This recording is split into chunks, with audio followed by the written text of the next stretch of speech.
ose ndoshta skenar të ndryshëm, sepse deri tani profili i tij është njëri mërgjimtar, lidhje kishte ngushta sigurisht me familjen, me nënën, kishte ardhur për Bariam, pra njëri që dhe sipas një hoxhe të afërm që i njihte falte 5 vakte, pra nuk mund të flasim për një figurë anormale këtu. Po kjo është interesante për shkak se sikur të ishte ndonjë person ndoshta me prirje penale, me prirje kriminale, ndoshta do të mund të ta parashihte, ta ndjente atë që do të ndodhte, apo edhe eventualisht do të mund të rezistonte në ndonjë formë tjetër. Besohet se tani ndjeri nuk e ka pritur atë që ka ndodhur dhe mund të ketë pasur sjellje jashtëzakonisht të mira, e që nuk ka të dhëna tani mjaftueshme sfaku, nuk kam njohuri për kaluarën e tij. Me qenë se nuk dihet tani, besohet se ai ka pasur në të kaluar të mirë, jo të kaluar kriminale apo sjellje devijante. Dhe tani për tani nuk ka, domethënë të dhëna se ai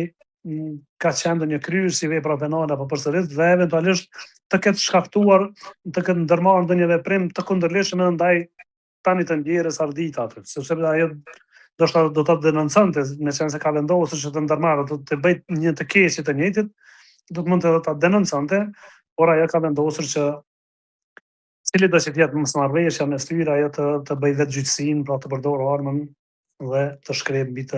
të njëjtin. Avokat, figura e tretë në këtë rast fatkeqe sigurisht është edhe nusja e Axhës, por hipotezat edhe për të janë të shumta në media. Ndoshta mund të ketë shërbyer si nxitse për të thënë diçka arditës për lidhjen e tyre, por edhe hipotezat të ndryshme që janë hedhur në media, apo është dëm kolateral, mendoni në këtë rast? Informatat e para ishin se ajo ka shtënë një herë mbi fëmijën e saj, mbi familjarën që ka, me gjasje njëjtë ai ka dhënë këshilla apo i ka dhënë vrejtje që mos të përdor armën, por si duket më pas kanë plasuar informatat që ajo ka marrë si mburoj në një farë mënyrë, sikur ta merr peng që mos të arrestohet apo të largohen të tjerët, dhe ndoshta tani më padyshim ka qenë e rënduar gjendja e arditës dhe rrethonat se si ajo tani ka përdorur armën ndaj saj dhe ndaj vetes janë akoma të paqarta. Besoj se policia i di dhe besohet se ajo i ka dhënë fund vetes dhe fëmijës së saj vetëm kur i është rrethuar hapësira e manevrimit të saj, apo edhe ka parë se ajo do të arrestohet. Ndoshta ka pasur mundësi edhe pse në momente të shkurta është vështirë që të vlerësohet dhe të di ajo se çfarë do ta pret në të ardhmen, se gjykimi më pas përdorimi i armës në formën e tillë, por akoma është e paqartë. Është e paqartë se ka bërë shumë më herët gjujtjen në armë ndaj saj, apo e ka bërë në momentet e fundit, në momentet kritike. Është shumë e rëndësishme kjo të dihet, sepse ato si duket që të dyja kanë pasur shenja jete kur janë dërguar në qendrën klinike universitare për trajtim mjekësor, dhe se që të dyja kanë ndruar jetë gjatë orëve të hershme të mëngjesit, pas disa orëve kur kanë marrur edhe plagët që kanë rezultuar të jenë vdekje prurëse. Zoti Rudarit, vërtetën e din ata që fatkeqësisht nuk janë edhe të tre ndruan jetë, por ndoshta gjurmët më të shumta, edhe ku do të bazohet prokuroria me policinë, ju i dini më mirë, ato procedura, po janë telefonat. Besoj nga këtu mund të zbulohet diçka nga komunikimet e tyre. Nganjëherë prokuroria dhe policia kanë të vështirë edhe që të hapin telefonat, sidomos të telefonat e mençur tani, por edhe mund t'i hapin edhe mund të mos gjejnë gjurmë. Besoj që policia afërsisht mund ta krijojë një skemë se si kanë arritur deri te kjo ngjarje, dhe po besoj se policia nga momenti që është njoftuar së paku për rrethonat të tjera apo përfundin mund ta di, sepse ka mund të jetë edhe policia në komunikim me sipër. Kanë shkuar edhe njësitë speciale intervenuese që janë në vend ngjarjes dhe aty me gjasër bërë përpjekje që ta arrestojnë të njëjtën, dhe për të arrestuar të njëjtën nevojitet komunikim, policia dhe njësitë speciale kanë edhe në pajisje edhe mënyrat e tjera që për të arritur kanë edhe njësi komunikuese që janë eventualisht për pengmarrësit kur marrin dikon peng, dhe kanë mjete për ta hutuar dhe pasivizuar cilin do pengmarrës, nëse ju prinë edhe fati në një mënyrë do të thoja, sepse nëse dikush vendos që t'jap fund jetës së tij, është e pamundur që policia ta ta fus situatën në kontroll me jetët e ruajtura, domethënë pa i dhënë fund jetës.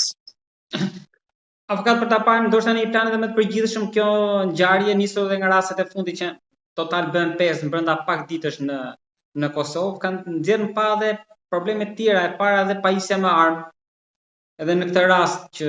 kush e pajisi, ku e mori, më the thash të tjerat, por edhe probleme të tjera shoqërore të mentalitetit që pas 2 takimeve, takimi i tretë,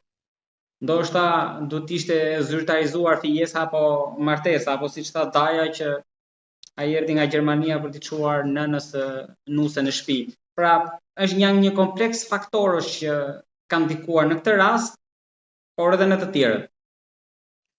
E saktë, si po e thoni edhe jo, më mirë dhe të vërtetën do ta dinë vetëm ata që kanë bashkëbiseduar dhe cila ka qenë arsyeja e motive që i ka sjell deri në momentin e tillë. Rrethonat e tjera mbesin gjithçka që ne të supozojmë nga ajo që kemi parë dhe kemi dëgjuar, po ashtu edhe që shihet, por sido që të jetën, besoj që me qenë se tani nuk mund të ketë edhe persona të dyshuar, nuk mund të ketë persona që hetohen dhe gjykohen këtë çështje, me qenë se që të 3 personat, pra e tani janë të vdekur. Po nusja e nusës së Axhës, pra e reja, mundet të përfshihet në hetim në këtë rast, duke qenë se ka qenë sipas po mediave prezente aty? Unë besoj që policia dhe prokuria, në fakt prokuria do të bëjë hetim për këtë çështje për ta nxjerrë një epilog përfundimtar se çfarë ndodhi, por nuk ka tani persona të dyshuar tani për tani, nuk ka kënd ta gjykoj, nuk ka kënd ta hetoj, sepse ajo që do duhej gjykuar dhe hetuar që ishte tani ekzekutorja Erdita, pra ajo tani më veç është e vdekur dhe por policia dhe prokuria do duhej që së paku për familjarët, sikurse për familjen e Lazit, familjen e Arditës, po ashtu familjen e të tjerës, do duhej që t'u japin një argumentim të asaj çfarë ka ndodhur. Dhe të dihet së paku edhe në opinionin publik se çfarë ndodhi. Pra është ajo siç e thatë edhe ju, rrethona të tjera ndihmëse në këtë rast janë pajisja me armë, sikurse të ne në Kosovë edhe në Shqipëri, pra është lehtë për të pajisur me armë, ka shumë armë nëpër duart e qytetarëve, rrethona të tjera që ndodhin vrasje, thuajse shumë shpesh, thuajse çdo muaj minimumi që mund të ketë vrasje, atëherë duket se vrasja është bërë zakont, diçka veprim i zakont, dhe njerëzit vendosin shumë shpejt dhe përgjigjen që të kryejnë vrasje. Duke uruar që kjo të jetë tragjedi e fundit, avokat, unë të falenderoj shumë për bisedën dhe që duam që me skenarët sadopak të hedhin dritë të opinioni publik për atë të vërtet që sikur e thamë edhe pak më lart, vetëm ata që ikën e morën me vete dhe e dinë. Të falenderoj shumë, avokat. Faleminderit juve dhe është zoti të jetë rasti i fundit, viktimat e fundit.